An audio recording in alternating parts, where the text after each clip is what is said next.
최진원 교수의 정치 현안 분석. 총선 분석 3. 야당 심판론이 실패한 이유. 지난 4월 10일 실시된 22대 총선에서 집권 여당인 국민의힘이 참패했다.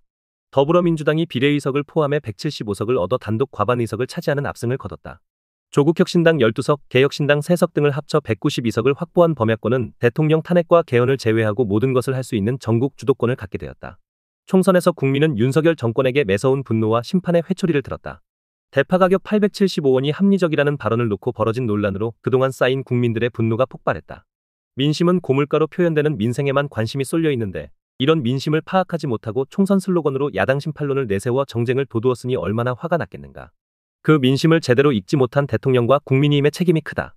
집권 여당의 총선 슬로건을 애초부터 잘못 잡은 게 문제다. 야당 심판론, 운동권 심판론, 이재명 조국 심판론으로 잡았지만 민생경제와 서민경제가 안 좋은 상황에서는 민생경제 회복론이나 민생경제 매질론으로 잡아 야당의 협력을 얻는 방식이 보다 적절했을 것이다. 집권 여당은 사법 리스크에 걸린 이재명 대표와 조국 대표를 손쉽게 공격하기 위해 야당 심판론을 내세웠으나 그것은 오판이었다. 국민들은 이들의 사법 리스크 문제보다 무너진 민생경제의 회복이 더 시급한 문제로 보고 이것에 대해 책임지지 않고 시간을 허비하고 있는 윤석열 정권의 지난 대선의 지지를 철회하고 매서운 회초리를 들었다. 윤석열 정부와 국민의힘은 이른바 대파 가격 875원이 합리적이다라는 대통령의 발언을 놓고 벌어진 논란에서도 속수무책으로 무능했다. 왜곡된 발언을 바로잡거나 물가 대책을 제시하는 합리적인 대응은커녕 정권 심판론을 더욱 키우는 쪽으로 상황을 더 악화시켰다. 야당과 그 지지자들이 물가를 모르는 대통령을 조롱하고 비판하기 위한 프레임으로 만들어진 대파 875원 챌린지에 대해 책임있는 대응을 보여주지 않았다. 윤 대통령은 정말 대파 한 단의 가격을 875원으로 알고 있었던 것일까?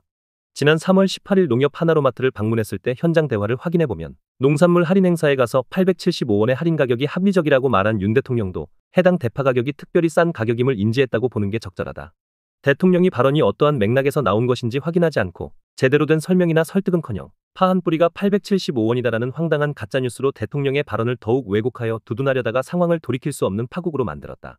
이런 황당한 가짜뉴스 발언으로 고물가로 분노하는 민심의 불에 휘발유를 붓고 부채질하여 민주당에게 총선 승리를 안겨준 1등 공신이 있었다. 누굴까? 다름 아닌 범죄심리학자라고 하는 수원시 정이수정 국민의힘 후보였다. 심리를 다루는 학자가 대통령의 심리도, 자신의 심리도, 상대 후보의 심리도, 유권자들의 심리도 모르는 무감각과 무능력의 전형을 보여줬다는 점에서 국민들의 실망감은 매우 컸다. 때리는 시어머니보다 말리는 시누이가 더 밉다라는 속담이 있다.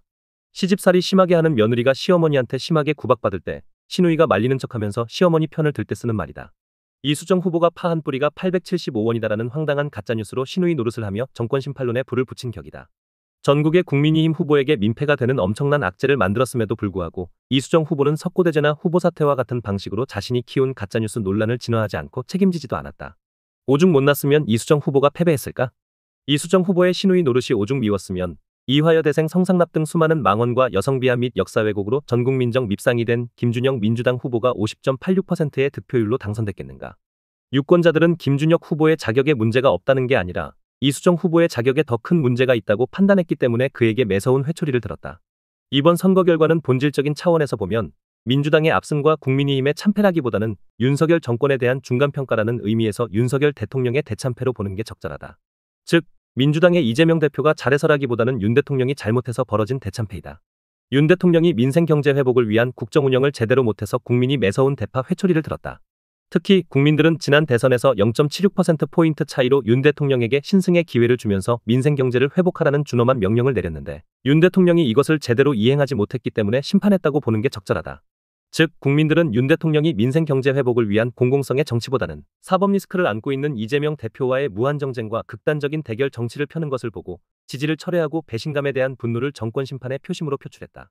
따라서 국민들은 이재명 대표가 예쁘고 잘해서 민주당 압승으로 표를 몰아준 것이 아니라고 보는 게 보다 적절하다. 국민들은 사법 리스크 방탄을 위한 이재명식 비명행사, 친명행제 공천, 이재명식 사당화의 문제를 모르는 게 아니다. 민생경제 회복이 더 시급하다고 판단하고 이재명 대표에 대한 심판을 잠시 유보하였다.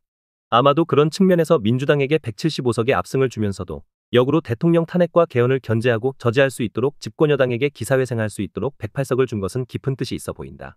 즉, 견제와 균형을 통한 공공성 회복이라는 공화주의의 깊은 뜻을 반영한다. 애초 방송 3사 출구조사에서는 범야권 200석이 유력한 것으로 나타났지만 출구조사가 빗나갈 만큼 견제의 힘이 작동했기 때문으로 보인다. 방송 3사 출구조사에서 민주당은 최대 197석을 얻을 것으로 예측됐지만 실제로는 175석을 얻는 데 그쳤다. 197석의 기대 때문에 이번 선거는 분명 국민의힘의 참패인데 선방한 것 같다는 착시 효과가 작동하고 있다. 반대로 집권여당 입장에서 보면 범야권이 200석 이상을 얻을 것으로 예상되어 100석 이하 전망이었는데 실제 결과는 108석이나 나와서 다행이라는 생각도 있는 것 같다. 그러나 여당 108석은 선거 막판에 유권자들이 어느 한쪽에 일방적으로 표를 몰아주지 않는 견제 심리가 작동했다고 보는 게 적절하다.